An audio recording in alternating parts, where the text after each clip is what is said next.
এখন হাতে একদমই সময় থাকে না, তখন খুব তাড়াতাড়ি ঝটপট করে এভাবে রান্না করি। আর মাছ ভেজেছিলাম, ওই তেলেই আমি সামান্য পরিমাণ কালো জিরে ফোড়ন দিয়েছি, আর পেঁয়াজ কুচি, আদা থেতো করা, রসুন থেতো, চেরা কাঁচা লঙ্কা দিয়ে ভালো মতো একটু ভাজা ভাজা করে নিয়েছি। আর এখানে দেখো ডাঁটা, আলু আর দুটো টমেটো একসাথে দিয়ে দিয়েছি, দিয়ে একসাথে ভাজা ভাজা করে নেব।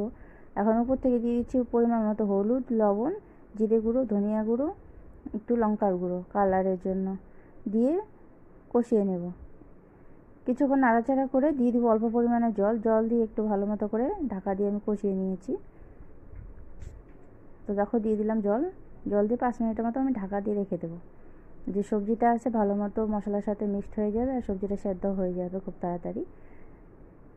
ঢাকনা খুলে আমি দিয়ে দিয়েছি পরিমাণ মতো জল আর মাছের অল্প তেল ছিল, তেলটাও আমি দিয়েছি, দিয়ে আরও কিছুক্ষণ আমি ঢাকা দিয়ে সেদ্ধ করে নিয়েছি।